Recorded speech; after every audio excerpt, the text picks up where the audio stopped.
na kihistoria nchi yetu imekuwa vile vile ikipokea wahamiaji kutoka mataifa mbalimbali ambapo wamekuwa kiingia nchini kwa madhumuni mbalimbali. Wako ambao wamekuwa wakipita njia.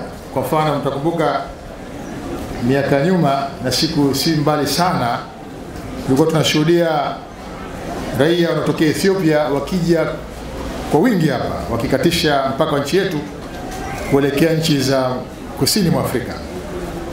Na kwa sababu sheria zetu za uhamiaji haziruhusu, tumekuwa tukiwakamata na kuwashtaki, na wengi wamekuwa wakifungwa magerezani.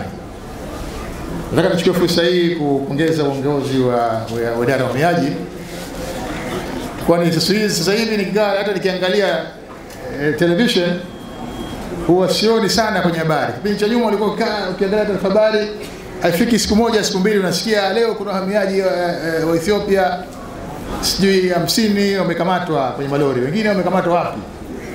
Lakini jitihada ambazo tumefanya nadhani zimesaidia kwa kiasi fulani, ikiwemo kuhakikisha kwamba tunadhibiti mtandao wote wa watu ambao wanafanya biashara hii haramu.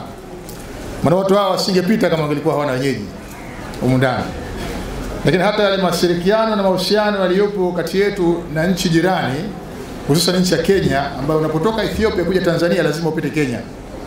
Lakini pamoja na wenyewe nchi ya Ethiopia, na takwimu zinaonyesha kwamba hivi karibuni tayari wahamiaji wa Ethiopia 681 ambao wameondoshwa kutoka kwenye magereza na ubalozi wa Ethiopia nchini. Kwa hiyo inaashiria kwamba mahusiano na mashirikiano haya ya kikazi na yenyewe yanasaidia sana kuleta ufanisi katika shughuli zetu, ikiwemo hili la kudhibiti wahamiaji haramu au ambao wamekuwa wakipita au wapitaji haramu.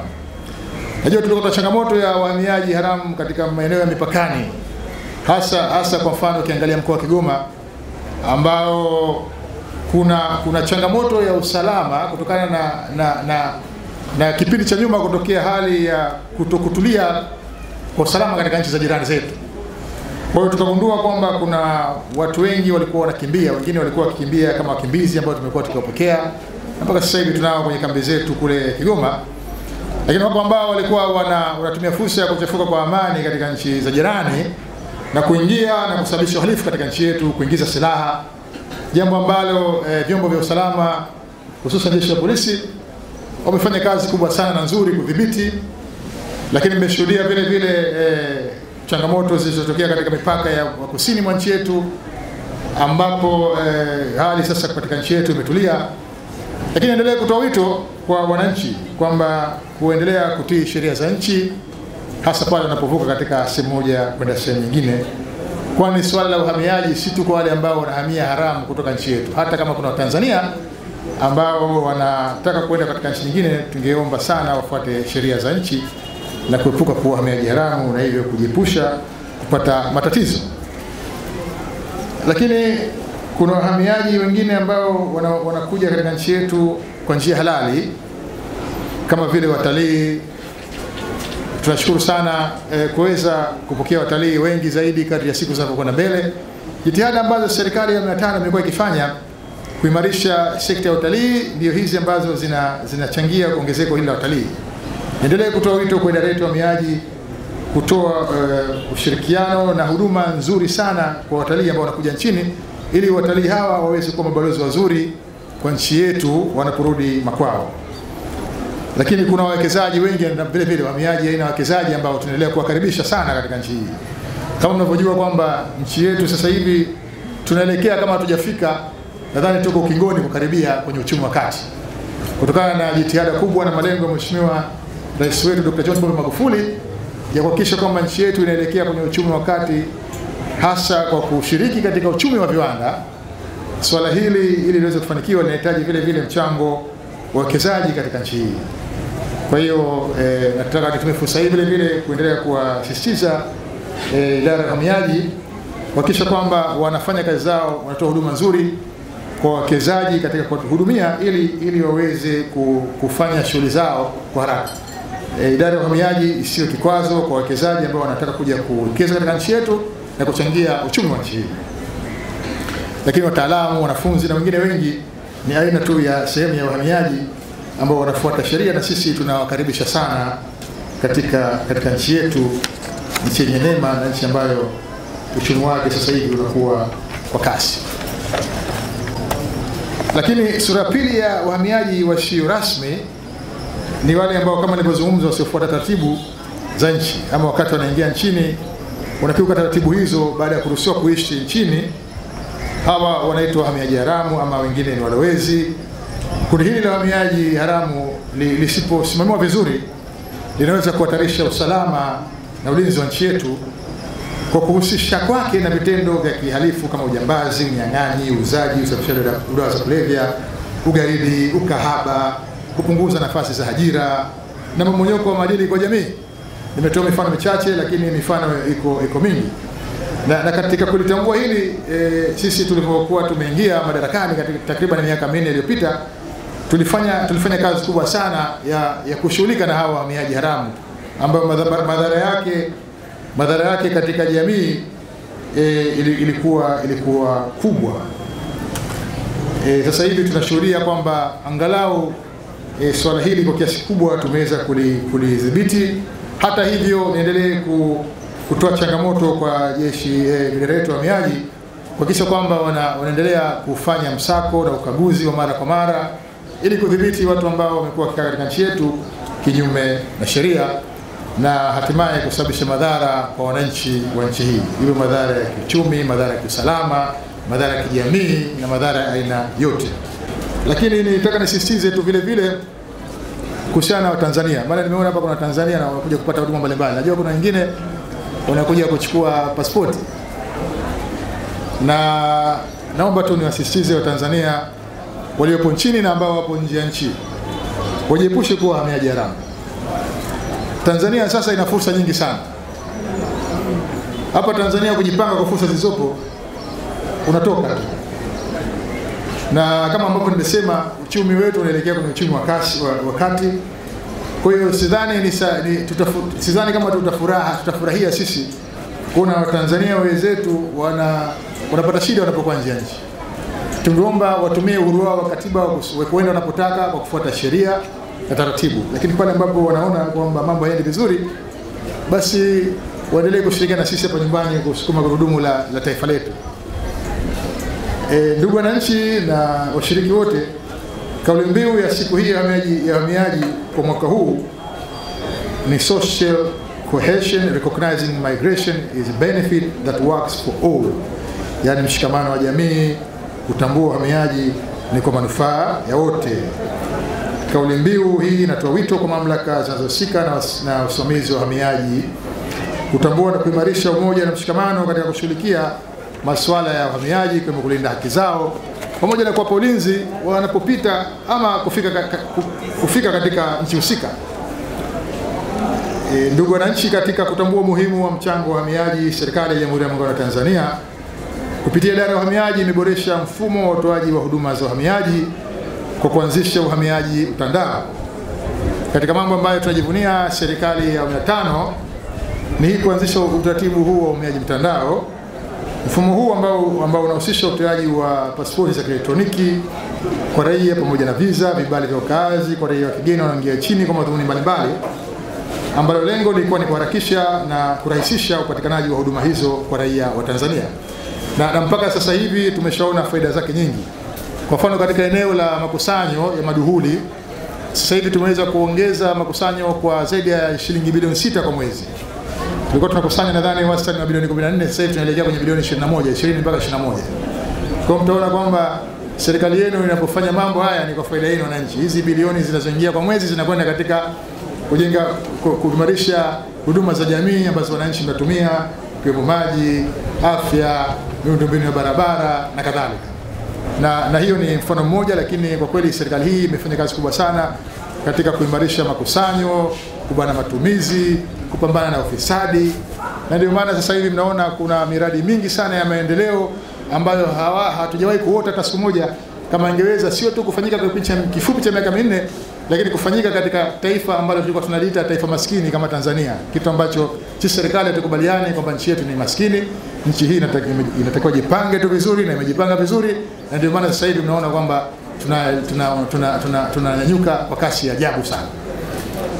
Kwa hiyo nataka nipongeze idara ya uhamiaji kwa kushiriki katika kutimiza lengo hilo la serikali la kuongeza mapato, lakini vile vile kudhibiti mianya ya upotevu wa fedha za serikali zilizokuwa zinapotea kupitia idara ya uhamiaji. Mfumo huu sasa unasaidia.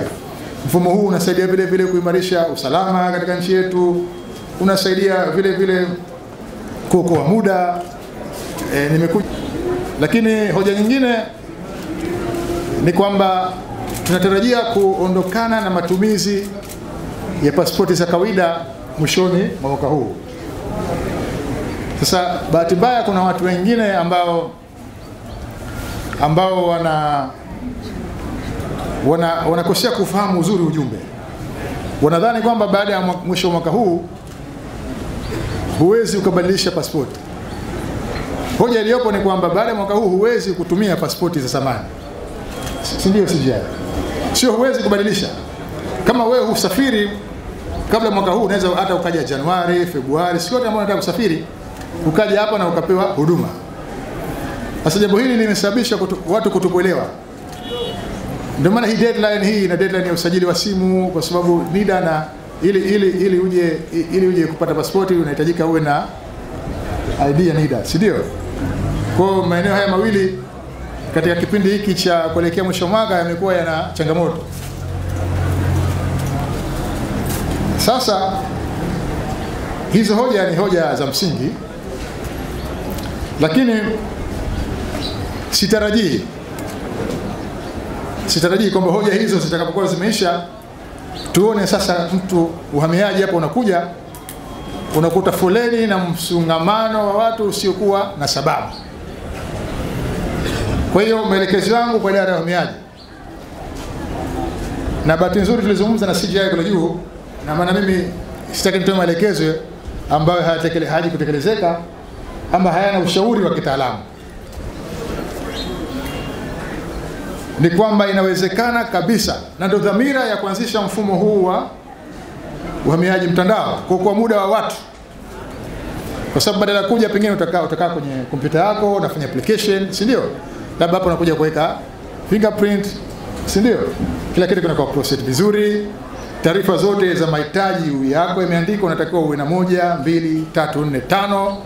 Sio unakuja hapo unapanga foleni alafu unaambiwa unatakiwa una cheti cha kuzaliwa, kumbe ulikuwa hujui. Unarudi bila sababu ya msingi. Kwa hiyo tunasema maelekezo yetu ni kwamba tunataka deadline itakapokuwa imekwisha kuanzia Januari mwakani, mtu yote ambaye anahitaji huduma iwe ya pasipoti, iwe ya visa, zisizidi siku 7. Kwa siku moja inawezekana. CGI ameniambia inawezekana kabisa hata siku hiyo ukapata pasipoti yako. Na hiyo ndio tunapotaka. Lakini tunaweka hii kwa sababu inawezekana wakati mwingine wananchi watakuwa hawajaelewa kufanya kusubmit baadhi ya information na taarifa, na kutoa nafasi vile vile kwa makamanda wetu hawa kupitia, lakini hatutaelewa kabisa idara ya uhamiaji kama mtatumia zaidi ya siku 7 kutoa pasipoti kwa raia wetu baada ya mwisho wa mwaka huu kumalizika. Hilo nataka nisisitize sana. Lakini jingine, kuna mambo ambayo yamekuwa kilalamikiwa na wananchi, na hawa wananchi waliowapigia kura ni sisi viongozi wa kisiasa. Hawa walimpigia kura Dr. John Pombe Magufuli ndio kama rais wao, na wakachagua wabunge katika majimbo mbalimbali na wawakilishi na madiwani, na sisi ndio wasemaji wao, na sisi ndio ambao tunavisimamia vyombo hivi vya serikali. Kwa hiyo hatuwezi tukaona kuna malalamiko ya wananchi alafu ya malalamiko yale tusiyachukulie hatua. Kwa hilo moja nalizungumza. Kila pili, kumekuwa kuna usumbufu uliokithiri. Mimi nimefurahi sana leo nimeona kutakuwa kuna sainiwa MOU hapa kati ya RITA, watu wa utoaji wa vyeti vya kuzaliwa. Wakati mwingine nasikia nakuja mtu anaambiwa lete cheti cha kuzaliwa cha babu wa babu yako. Kwani sio kweli wananchi? Sasa cheti cha babu yake babu wa babu. Tena kibaya zaidi akionekana na rangi hivi. Haiwezekani, nchi haiwezi kuendeshwa hivyo. Nchi hii kila Mtanzania, hakuna Mtanzania mwenye daraja A wala B. Tanzania ni ya watu wote wa Tanzania bila kujali dini zao, kabila zao, rangi zao, asili yao, si ndio? Inawezekana pengine mimi asili yangu ilikuwa Kongo, Malawi, babu katoka huko. Sasa utanijuaje kwa sababu mweusi? Sio sawa. Tusijenge misingi ya nchi hii ya kuonesha kwamba ina matabaka. Lazima tutafute mbinu za kisayansi na za kitaalamu kushughulika na mambo kama haya, ili kuepusha malalamiko. Kwa wananchi wanapolalamika, wanalalamikia serikali yao ambao wamechagua, kitu ambacho sio lengo la Mheshimiwa Rais wala serikali hii kuona wananchi wetu wanalalamika.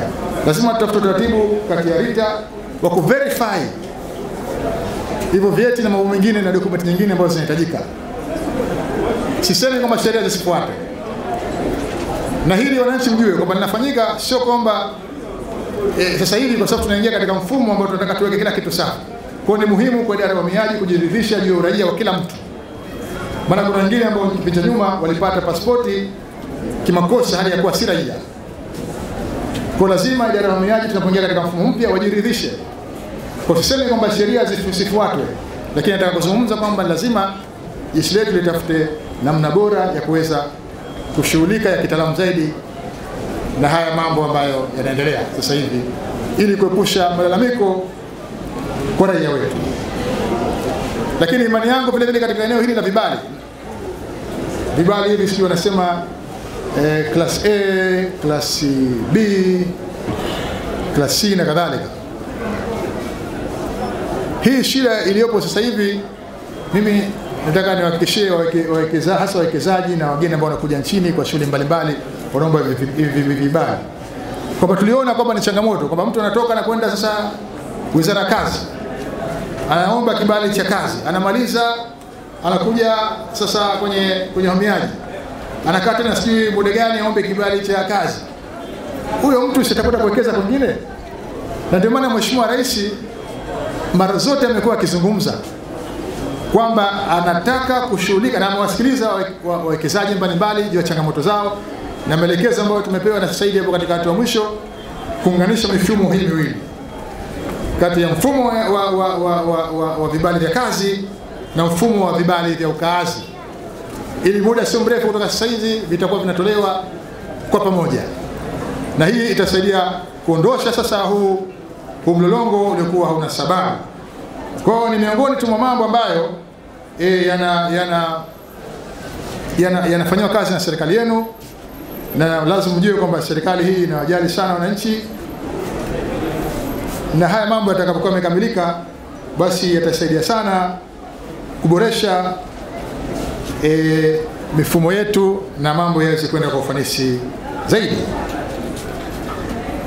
Ndugu wananchi, kwa kumalizia, kupitia maadhimisho haya natoa wito kwa jamii ya Watanzania kuendelea kudumisha umoja na mshikamano kwa raia wa kigeni wanaoishi nchini kihalali bila kuwabagua kutokana na rangi, dini au mataifa yao, kama ilivyoasisiwa na baba wa taifa letu hayati Mwalimu Julius Kambarage Nyerere na Mzee Abeid Amani Karume, alikuwa rais wa Zanzibar, waasisi wa Muungano, na kusisitiza viongozi wa taifa letu katika mambo mbalimbali. Kwa niendelee kutoa wito kwa wazazi na walezi, mwisho kuwasimamia na kuwalinda vijana wetu, hasa mabinti wa umri wa kati, ili wasirubuniwe na mawakala ama watu wenye nia ovu. Maana hili nayo imekuwa tatizo jingine, kwa hali ya kwenda kutafuta ajira zenye kipato kikubwa nje ya nchi. Badala yake sasa vijana hawa wanaishia kuteswa, kunyanyaswa, kutumikishwa kingono, kufanyishwa kazi zisizo na staha mara wanapofika katika nchi hizo.